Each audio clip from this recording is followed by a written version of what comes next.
Dari sebuah bangunan di kawasan kota, Bank Bali memulai operasinya di tahun 1955. Kemudian pindah ke gedung di Hayamuru, hingga akhirnya saat ini menempati gedung yang megah di kawasan Segitiga Emas.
Sebentar.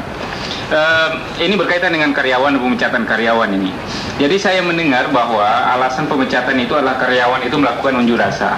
Ini bertentangan dengan undang-undang dan bertentangan dengan konvensi dan aturan undang-undang yang secara internasional berlaku yang memperkenalkan karyawan itu untuk melakukan unjuk rasa atau tidak sependapat dengan manajemen, dan itu harus disalurkan, bukan dengan penyelesaian pemecatan.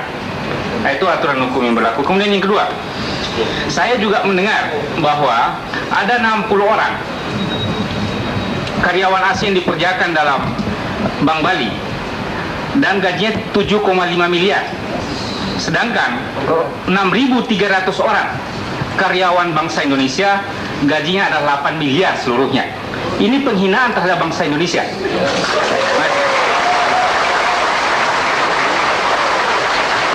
Begini Pak, saya ambil klarifikasi. Satu yang dipecat memang betul, dua tidak dipecat ya. Dan itu bukan Pak karena dipecat bukan karena unjuk rasa, tetapi diduga menggerakkan mosi tidak percaya. Jadi ini Pak perbedaan. Maaf, itu namanya unjuk rasa Pak Glenn.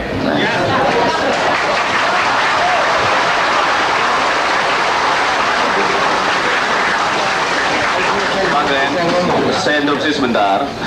Mosi tidak percaya itu adalah satu wacana demokrasi. Jadi tolong dimaklumi. Tolong ditinjau kembali tentang pemecatan tersebut kalau bisa. Terima kasih. Baik, kami akan melakukan itu.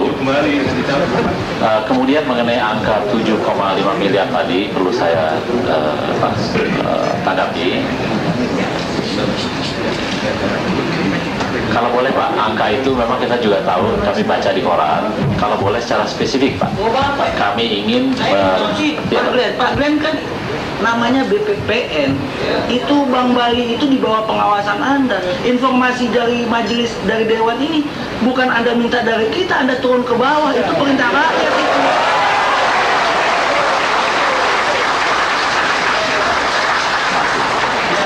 Manajemen dari Standard Chartered Bank di Bank Bali yang merubah angka-angka yang diumumkan di dalam neraca Bank Bali di surat-surat kabar. Ini adalah tindakan kriminal. Unjuk rasa yang dilakukan oleh segenap karyawan Bank Bali adalah betul-betul didukung oleh seluruh karyawan. Jadi jangan sama sekali dianggap bahwa ini satu rekayasa. Bahwa unjuk rasa karyawan itu adalah murni oleh karyawan, ini pun dapat dimengerti dan dihayati oleh Dewan Perwakilan Rakyat, khususnya gitu. Jadi ini kan sesuatu proses kerjasama atau komunikasi itu kan dua arah. Kami juga ingin kerjasama kalau memang betul hal itu terjadi, karena ini pelanggaran dari suatu management agreement dan di sini kami bisa ambil tindakan. Oke. Jika demikian, tentu kami juga akan memberikan kepada Bapak tanda bukti bahwasanya Standard Chartered Bank telah mengadakan tindak kriminal, yakni mengubah angka-angka yang tadi Bapak tidak jawab. Dan kami minta cepat-cepat diadakan tindakan terhadap Standard Chartered Bank, kalau perlu dibatalkan kontraknya, dicabut. Lalu kami juga akan memberikan bukti bahwasanya Standard Chartered Bank telah merubah logo dari Bank Bali menjadi Bali Charter. Dan kami juga meminta supaya BPPN menindak. Dan juga kalau bisa kami juga akan memberikan bukti bahwasanya visa daripada pekerja-pekerja asing itu sebagian adalah visa, bukan visa kerja, visa turis. Dan jika kami serahkan, kami minta dalam waktu secepatnya Bapak mengambil tindakan jika perlu mencabut izin, mencabut kontrak dari Standard Chartered. Terima kasih Pak. Komisi 2 dan Komisi 9 mengharapkan kepada BPPN, pertama, melindungi para karyawan Bank Bali dan mengusahakan agar sourcing ataupun pemecatan oleh SKB dicabut. Dan yang ilegal tanpa izin kerja hendaknya dari BPPN dapat melaporkan kepada imigrasi untuk dideportasi.